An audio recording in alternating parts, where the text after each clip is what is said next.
Hi guys, how's it going? Welcome back to my YouTube channel. I just want to say hello. I've had quite a lot of new subscribers in a really short space of time, and I just want to say welcome. Come in and join the little family. It is growing. I actually can't believe it. I will get to the main point of this video. I can't believe it is growing this much. I might even be at 10,000 subscribers next year, and I honestly can't believe it. I was thinking about this earlier. Can you imagine if you saw like 10,000 people standing in front of you? Like, how mad is that? That's completely bonkers. Thank you to everyone who has been subscribing and sending like mass amounts of love. I just want to say Merry Happy Christmas to each and every one of you, whether or not you celebrate it or not. You're getting some festive joy from me. It must be because I'm broken sexually.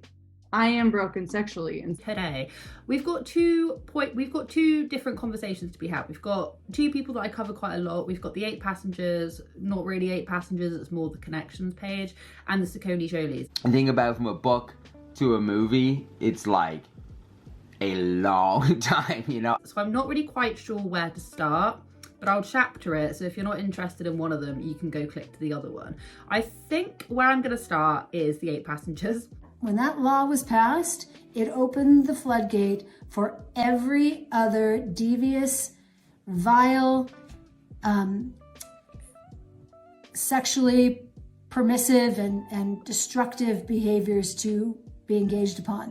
Because I've talked about this before, you have Jodie and Jodie and Ruby, obviously, that's not what I meant. You have Ruby, who was on the 8 passengers, and then you then have Jodie, who's like her little partner in crime, and they have the connections page. And on this page, they spout all sorts of nonsense. I will give you a very shining example in just a second of what sort of nonsense they actually spill. It's a bit difficult to explain, because on one hand, you think, oh, they're just overly religious, like Mormon-y types of people. You thought they're quite heavily religious, and then on the other side they just spout their own sort of ideals. It's quite cult-like. I've made so many videos about it in the past, and there's just so many other videos online if you wanted to get caught up with it. But what I will say is that there has been obviously the separation of Ruby and her husband Kevin, where they and their family had the 8 passengers channel. it must be because I'm broken sexually. Not just for anyone that doesn't know. I had absolutely zero idea, and have I been living underneath a rock? This video got recommended to me, and I had absolutely no idea that Ruby and Kevin actually went to Jodie for like marriage advice. They did a little workshop together. Have I mentioned that when I saw this video, it was a shock to my eyes, because as we very well know, Jodie used to be a marriage counsellor. She kind of still is. She got her license revoked because it turns out she was actually just trying to separate couples, and also she was spilling secret information about her clients, which isn't allowed. So she got it revoked. She then got it given back in 2013, 2014. Are you still with me? But if you then went and had a little look on any of her reviews online on Google, people were saying that basically they went to her and they ended up nearly divorcing. It was the worst advice ever, Now, bring me to this. I had no idea that this video even existed. If Kevin's grumpy, it means I didn't meet a need that he has. If the children are screaming and fighting, it's because I didn't teach them how to love one another. And if the dog pooped on the rug, it was my fault because I wasn't keeping an eye on the dog. Like, did Ruby and Kevin go to Jodie for marriage advice? Is this what it is? I knew that connections was a thing before Ruby decided to come along. I knew that it was a thing. However, I didn't realise that they'd A, known each other for that long, and B, that her and Kevin actually went to Jodie for advice. How ironic that they have also supposedly divorced. Cycle, and as it would continue going, it just got worse and worse, until I found that distortion, which is, oh, wait a minute. So they have supposedly, I don't think this has really been like confirmed to my knowledge, but it's been sort of confirmed without Ruby actually saying it. Or has she said it? I don't know. Either way, I don't think they're together anymore. No one else thinks they're together anymore. They might have even said they're not together. But either way, how ironic. How ironic is that? It was the most awkward video. You have to go give it a watch. It's only about 3.5 minutes. It was the most awkwardest thing ever. She said that she was like broken sexually and that Kevin was an emotional vampire.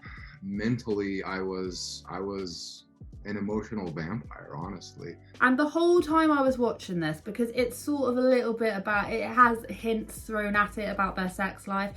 Who the hell wants to have that on the internet? What kids want to hear their parents talk about their sexuality together? No one wants to hear it. Fair enough, might be being a bit of a prude. I might be, you can tell me if I'm wrong.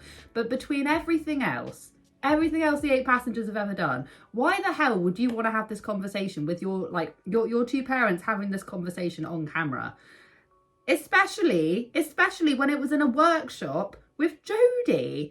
And they're supposedly not even together anymore. I'm telling you, she's got to be the worst marriage counsellor known to mankind. It's all a little bit strange. So what do you guys think about that? Did you know that? Because I honestly, I don't think I had. I think. Also, I was having a little gander on the 8 passenger subreddit, and oh my gosh. Jodie, once again, I don't even need to explain why you shouldn't be saying stuff like that. Not only is it 110% disgusting, but it's also like, what planet are you living on, woman? Anyway, I'll play you the clip. Our children are being exploited. They've been being exploited for the last 5 years, very deliberately, intentionally, when the whole homosexual movement started. Once you cross those bounds with, man and a woman marriage, and now men and men can marry and women, when that law was passed, it opened the floodgate for every other devious, vile, sexually permissive and destructive behaviors to be engaged upon. And people will say, well, homosexuality is not the same as pedophilia. Okay, it may not be the same thing, but what is the same thing is sexual deviancy. God said marriage is between a man and a woman, period, the end. And when that boundary was removed, it opened the door for all sexual perversion, according to God. God's been very clear. Only sexual relations between a man and a woman. That's coming from your maker. And those of you who understand the word of God, you know what I'm talking about. And when that line was taken away, here came everything else. Bestiality is next.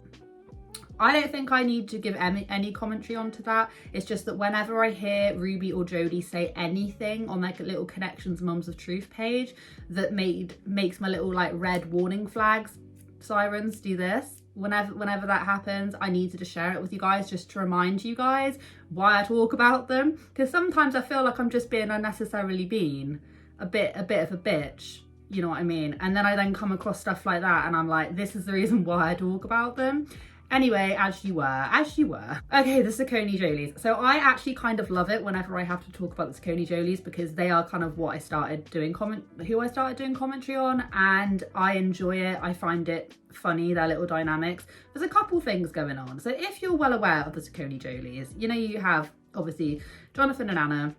So Anna, people have always said in the comment section how infatuated Anna is with her. This is what she says. This is what she calls him. I'm not stereotyping, her gay best friend. Adequately describe what I'm trying to say, but like you just have that.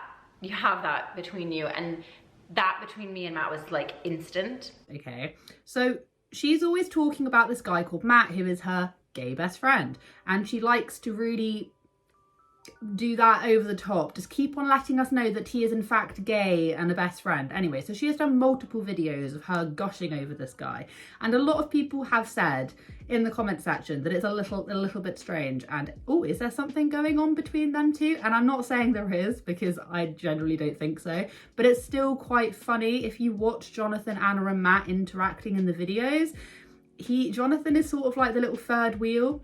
And I'm not insinuating anything, but I think Anna and Jonathan have actually cottoned on that this is what other people are saying and this is what other people think. So she's done like a series of videos. She did a video saying one of her kids with their real dad, and it's Matt, her gay best friend, holding her youngest, and supposedly that is his real dad. And I'm just like, come on, you know that people are talking about this, and that's the reason why they're deciding to drum up all of this hubbub. And then cue about 2 videos later, She is gushing over this man. She is doing this and that. She just uploaded a video really recently of her opening presents from Matt. Really cute in, I always say this to you, such a good colour on you, Navy.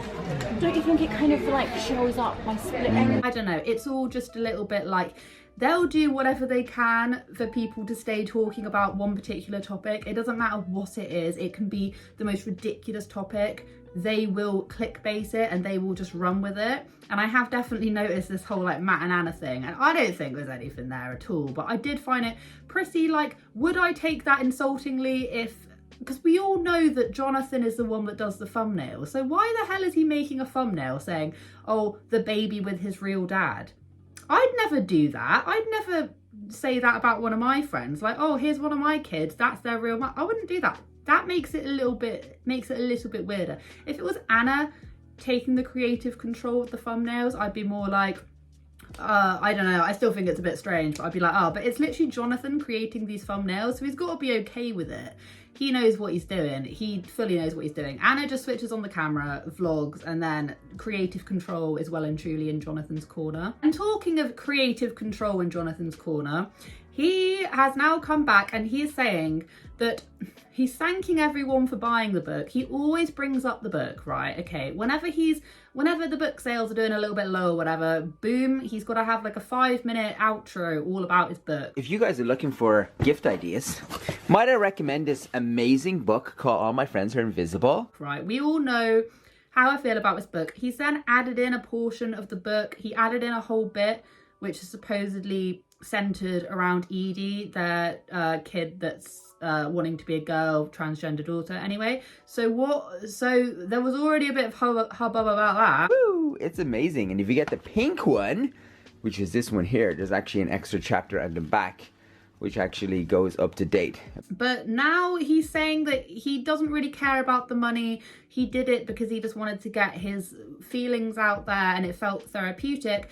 And then about less than 30 seconds later says, oh, but it would make a good film adaptation. Yeah, it's amazing. You know, maybe, who knows? Like maybe in like, 10 or 15 or maybe even 20 years, somebody might pick that up and be like, hey, let's screenwrite that and then turn it into a film and be like, that would be so cool. I know who can play in this film adaptation. My kids, yeah. Because if that wouldn't screw them up enough, if that wouldn't screw your kids up enough, have them play you in a film all about you finding your gender identity. That sounds like a marvellous, marvellous idea. And it's like a 0.00000.01% chance that would actually happen. But it would be cool. It would be cool, you know? Yeah. If it can happen in the next maybe 2 years, Edie and Amelia could play in it. If it happens in the next 5 years, maybe Dre and Leslie could get a role. If it happens in 20 years, maybe Dre, oh my goodness, Dre can play my dad. And I have had these same thoughts and opinions when Jonathan Joly decided to do like that basically like short film he did where he made Edie dress up as Jonathan as a boy. So made Edie, who wants to be known as a girl, dress up as a boy to then play Jonathan. Bearing in mind this child is like 8, I think. 8, yeah, it's strange. So strange. I said that is really going to mess your kids up. But why not? Let's just bring the whole family into it. Make a whole Von Trapp family singer adaptation. I don't know. It's weird. It's so unbelievably weird. And I'm just like, have we not done enough? I feel like we've already been here. We have already been here. I feel like we've really pushed the boat out at this point. Anyway, that's basically what I got for you today. It's just 2 little things that I just thought I'd combine because I found both these bits mad interesting. Chaotic because we're now in Christmas time. It's so nearly Christmas. I can't believe it. I was feeling mega un-Christmassy at the beginning and now I'm starting to loosen up, loosey-goosey. Thank you so much for everyone who has been like sending me things, sending me money, sending me love and happiness and joy, and I just want you guys to feel the same amount of joy as well. Next year is going to be a great one. I can already feel it. I can sense it. My little spindly spidey senses, they're going. It's going to be a great day. Have a wonderful day wherever you are in this world. Take care of each other, take care of yourselves, and I will catch up with you guys in the next video. I was an emotional vampire, honestly.